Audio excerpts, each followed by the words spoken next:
Hi, and welcome to part 2 of Game of the Year's 1990s.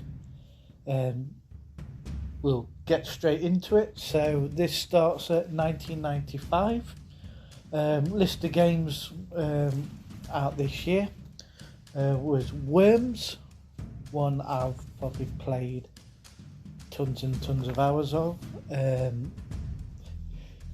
With a bunch of friends and even family, it was like dead fun. Simple, original, but unique characters, and weapons and things like that. There's also like little references, like I think there was like an early hand grenade and stuff like that, and you just got these worms with these big shotguns and stuff like that, and it was like stupid, but this was Team 17, and they, usually hit out the park with these like small but interesting games and turned into a massive franchise, which has done pretty well. We have Wipeout, game I didn't play a great deal of. Still got to respect, what it did. Sort of same thing with like F-Zero, how this really sort of fast pace, different to like the standard sort of racing arcade game you had out at the time. So it was very unique. Comic Zone, very hard game I used to really love. I think on the Mega Drive. It was based out this comic book writer got sucked into his own comic book, and literally you had to like jump in and out of the frames and stuff like that, and it was very unique and very visually stunning for the graphics at the time and things like that, and it's always these little small games which sort of come out and turn out to be really, really interesting. WWF WrestleMania, the arcade game, another one I think I played a hell of a lot, always good fun. Time Crisis, this was sort of the heyday of like the, this was when still arcades were still, showing strength, and I used to love this even on home consoles. I think even with the NAF light guns you used to get, I think it was on the original PlayStation, I think. Destruction Derby, another one I absolutely love. Command and Conquer, I didn't play a great deal, but my brother used to absolutely love this series until I think EA run it to the ground, but name something they haven't done. And Discworld. Discworld is such a unique and interesting game. It's friggin' difficult, and it expects you to sort of, work on a completely different level of consciousness to solve these puzzles, especially when these were like, pre sort of, searching on the internet immediately to get the solution. Sometimes it was, I think, when I played it a few years later, I think the FAQs, you had like a long list of text, no images, so you just had to literally scroll through a massive text file to find the bit where you stuck at and see if you can solve it. Either that or pay like expensive prices for an official guide, which were cool but sometimes led you down a wrong path. But yeah, so I'll get into my list. So my top 3 for 1995 is Time Crisis number 3, Discworld number 2, and Worms is my number 1 for that. So I will go straight into 1996. I do apologise, I've got bits of paper everywhere. This is how I work, which is very old fashioned, but it works for me. So 1996, you had Pokemon. I assume it was the red and blue, I think. Very iconic series, and I do think, you know, this was when I was into sort of Pokemon, the original generation and stuff like that, and yeah, the games were excellent.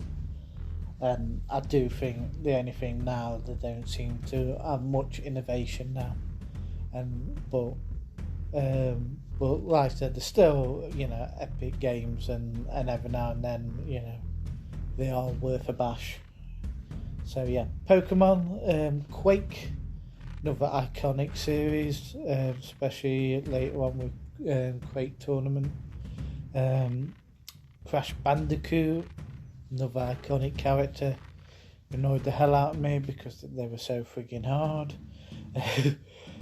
And the original Tomb Raider, this was sort of the A-day of the original PlayStation. This is when they started, you know, flexing their muscles, and, you know, and started becoming a real game changer.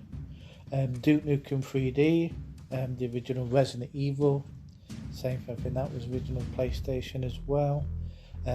Corny, ridiculous dialogue, but, you know, it's so memorable, and, you know, you got so much from the cheesy dialogue. It's still amazing, like the Master of Unlocking and Jill sandwiches.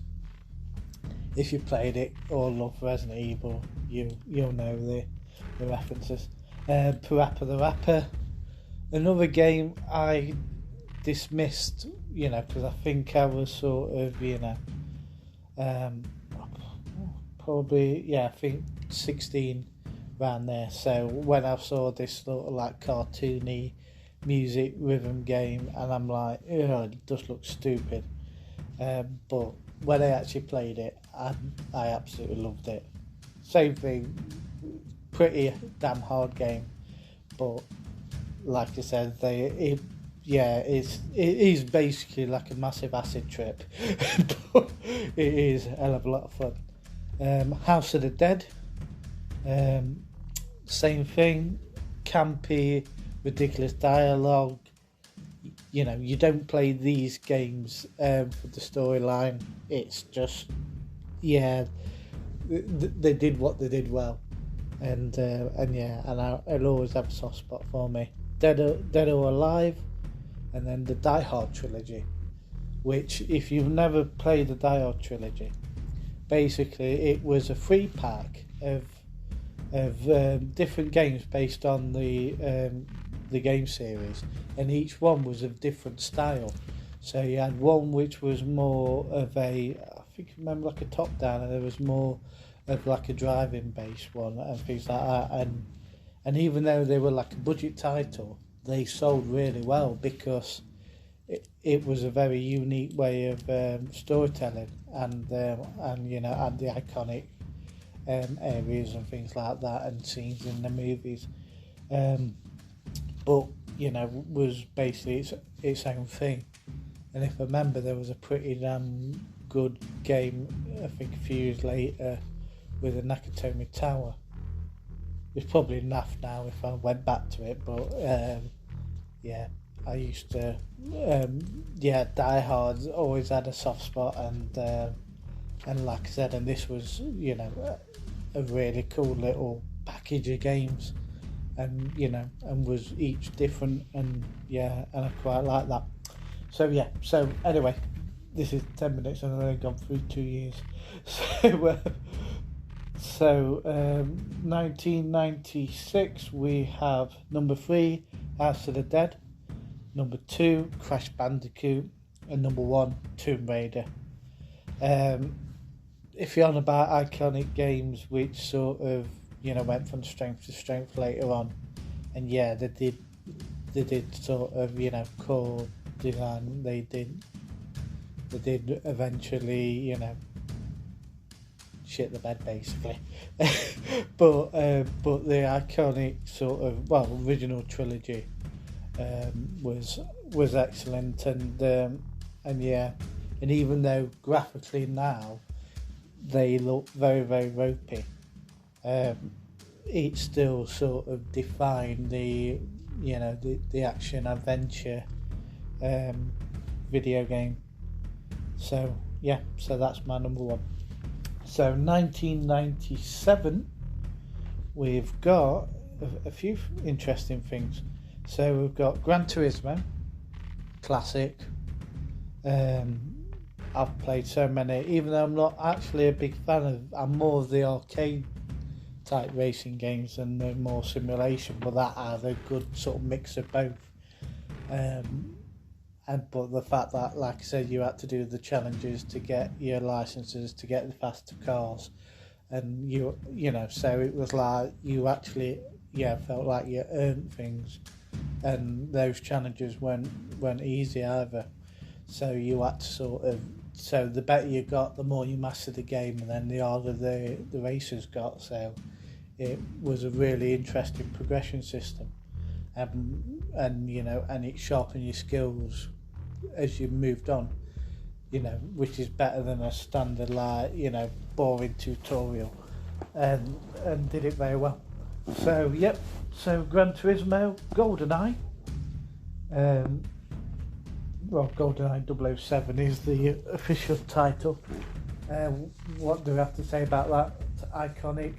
Same thing in the N64, I think, with the controls of the N64, it's very difficult to play like now if you originally got it, because, with the sort of modern control layout systems and things like that, and how responsive games are now, it's very ropey, getting a direction, hitting, and aiming where you need to go.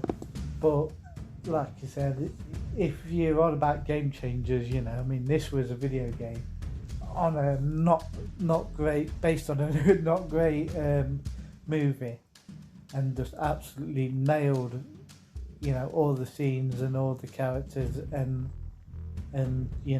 every area was brilliant, basically.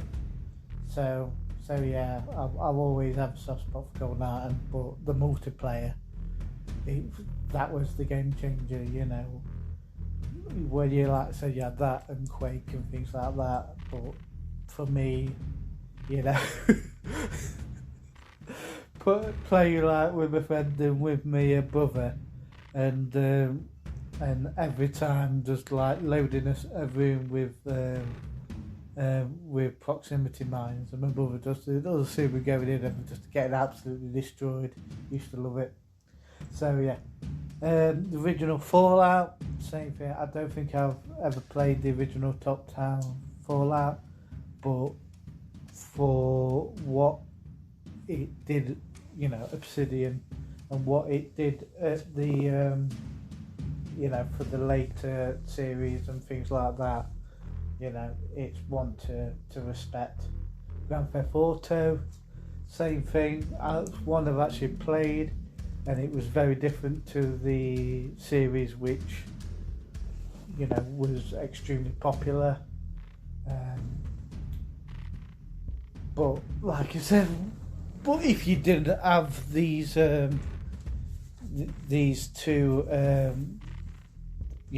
the two top-down games, you wouldn't have, the iconic sort of game series and how it progressed into the 3D. So yeah. Diablo, same thing, not really played, but you've got to respect what successful series it is. Another one which is a bit of a left turn, but I've got to put Snake, which according to the internet was the first game on a phone. I don't know if that's true or not, but you've got to respect that. Like I said, there was a long period of time where it was like Minesweeper for Windows. It was like everyone used to play Snake, and especially like when you get the later Nokias, and it was like Snake 2 or Snake 3, or and you're like, wow. So yeah, very simple, But you know, when we had the limited of having graphics on these these Nokia 3310s, weren't they, or something like that. You know, at the time that was amazing. Oddworld Apes Odyssey, and very unique puzzle game. And also, like you said, you had certain abilities and things like that. So you were guiding your mates in this to escape this like factory, but you could, if like lemmings, if you were naff at it or you miscalculate something, you could literally like just kill everybody and start over again. So Turok Dinosaur Hunter, same thing, iconic series, and it was the year the N64 launched.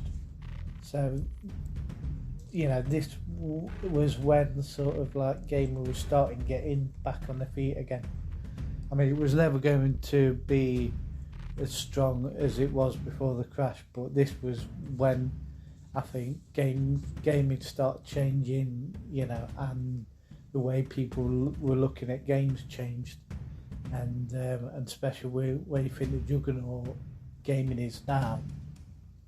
I think, like I said, you've got to respect what like Atari did, and how the console gaming was such a massive thing, but then you've got to respect how they also was part of the destruction of it, and how sort of PC gaming and the unique games sort of came afterwards, and then the market started strengthening again. So that's 1997. So my top three, number three, I had to put Snake. Like I said, simple, but like I said, name a person, born in in the 90s or late 80s who hasn't played Snake hours and hours and hours. Number two, Gran Turismo. And number one, GoldenEye. Had to be GoldenEye. It's still, for me, so many memories, and and it really sort of put, multiplayer, couch co-op. Couch multiplayer gaming on the map, really, because like I said, it was one of those ones where you'd bring your N64 controllers round to a friend just to play, GoldenEye and things like that. So so that is my 1997. So 1998. Met this one a bit quicker because I've spent 18 minutes to mention 3 years. So Dance Dance Revolution, another great game. Half-Life, iconic. Spyro, Banjo-Kazooie, this was a good year. Colin McRae, Rally, and Dirt, iconic series. Colin McRae, shame what happened to him, but it was an absolute iconic series, and the Dirt series is still going strong. Grim Fandango, a very overlooked, this was LucasArts, same from with Monkey Island and things like that. This was at their height, and bloody hard game, don't get me wrong, but the visuals and the characters, perfect. Vigilante 8. I played so much of this, even though I know it's not the best sort of game in the series, like unlike things like Twisted Metal and stuff. But I've got a soft spot for Vigilante 8. Soul Calibur was another iconic game, especially like on arcade and also I think the Dreamcast. and it was the same year that the Dreamcast and the Game Boy Color was released, which were both, you know, important consoles, even though Dreamcast was a massive flop.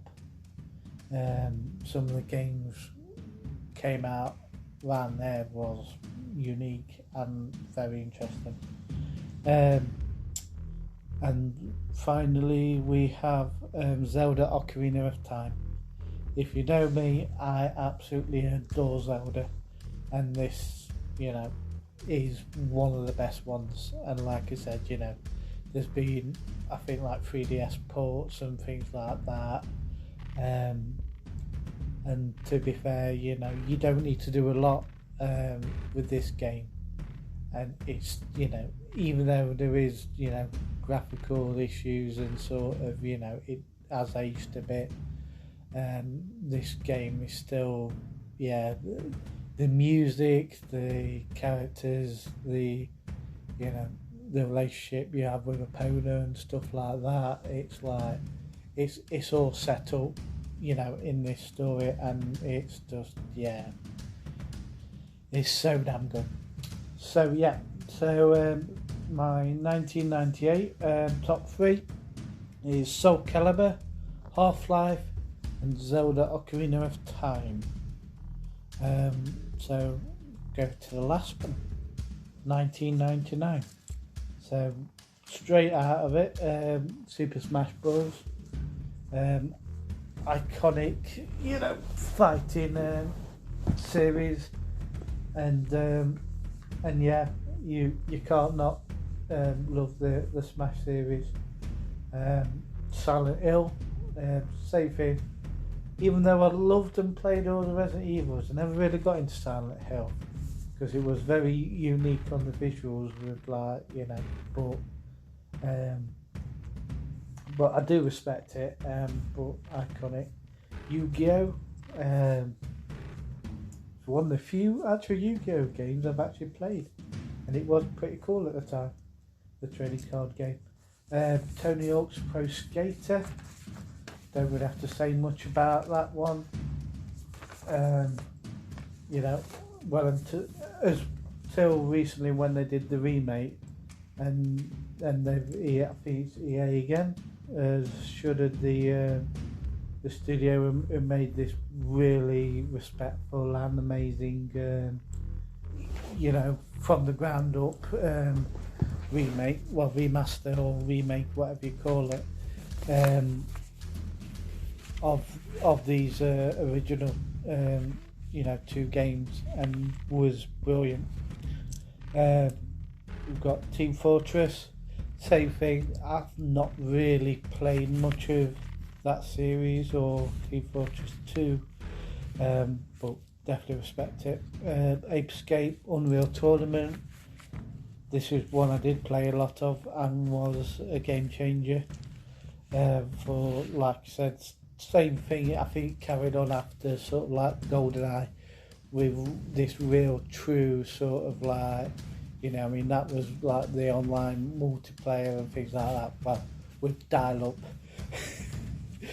Oh god, if you're a certain age and you remember the constant noises of dial-up, especially if you try and sneak onto your PC at like night time, and you couldn't muffle the like, you know, like a flipping like you're grinding coffee beans and your neighbour's cat at the same time. Yeah. Medal of Honor, the iconic series. I absolutely love that game, and you know, and with the limitations of the graphics, you know, it really captured the sort of, you know, the realistic sort of, you know, well, at the time, you know, realistic war scenarios and things like that. Crazy Taxi, extremely iconic. You know, this was like the strength of the Dreamcast, and then they didn't really do a great deal after. And then Shenmue, if you know me, I used to absolutely love Shenmue and Shenmue 2, or Shenmue, as whatever you call it. And I stupidly was looking forward to when they said that they were doing a Shenmue 3 and put $100 into the Kickstarter. I will never use Kickstarter ever again, because of it. And yeah, and Shenmue 3, I wanted to love it, and it's a travesty because, you know, the game creator doesn't play video games, and it's like, and it tells because I don't think he knows what a video game is anymore. Driver, the iconic series which they ran to the ground, but I don't get why, but that Driver San Francisco was a great game, but I don't know if it underperformed, but it just like died from like, you know, the marketplace and things like that, online marketplace, so it's really hard to get your hands on, but that was very unique. Vib Ribbon, a music based game used to really like, that was cool.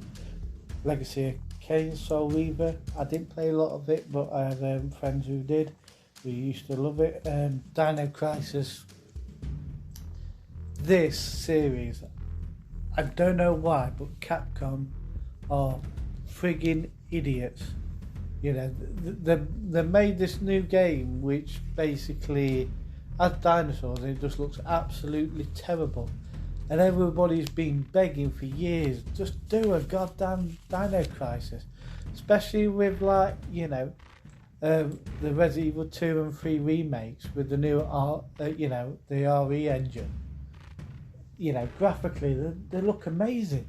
So if you add that horror, that tension, but put fucking dinosaurs in it, you know, where do you go wrong? Puzzles, dinosaurs, you know, in a Resident Evil style. It's like, why haven't you rebooted this? You know, it's like you've done, you know, Devil May Cry, which, you know, is a good series, and 5 is, you know, a good game. So you can, you know, bring back these older series or ones which haven't been added, you know, original release in a long time. But yeah, I think they've absolutely, you know, messed up with not doing their Dino Crisis remake from the ground up in the RE engine, because, you like I said, I will just take my 60 quid. Honestly, it's like, and there's a lot of people who would say exactly the same, you know. And you could launch another franchise, you know. It's all right putting out all your eggs in like Resident Evil, but you could literally launch a new franchise if they actually brought back Dino Crisis again, and people would absolutely love it. I mean, God, you know, being chased by a dinosaur, flipping, you know, trying to get from one place to another, you know, trying to get into this building. It's like, do that right, that would be, you know, it's sort of like Jurassic Park, you know. I mean, it was a bit campier, Dino Crisis, but, you know, you could really, I don't think you have to do a straight horror. I think you could turn it into more of an action, you know, game with the suspenseful bits in it. But yeah, why have you not remade Dino Crisis? Capcom, sort your shit out. And then we got Mr. Driller, game I've not played a lot. Seaman, which is an atrocity. If you ever, how they got Leonard Nimoy to voice act this. I don't know if you call it a game, it's just, I don't know, it's like another psycho drug trip, it really is. It's just like this place where you literally, like, you know, I think you're sort of like growing, flipping fish with like human face, and it's just, I don't know what they were thinking, but yeah. Roller Coaster Tycoon, another iconic series, and Siphon Filter. I absolutely loved this this game, and and was one of one of my favourites. So yeah, so that is the 1999. So my top 3 for 1999 is Crazy Taxi, Tony Hawk's Pro Skater number 2, and number 1 has to be Super Smash Bros. So I will list my top 10 and then I will work out what order they're going to be on my next episode. So we've got Smash TV, we have Sonic the Hedgehog, we have Super Mario World, we have Doom, we have Ridge Racer, we have Worms, we have Tomb Raider, we have GoldenEye 007, we have Zelda, the Ocarina of Time, and Super Smash Bros. I think that's a good list. Be interesting to think what your guys' list would be. So let me know. But I hope you guys enjoyed this, and I will do episode 3 very soon.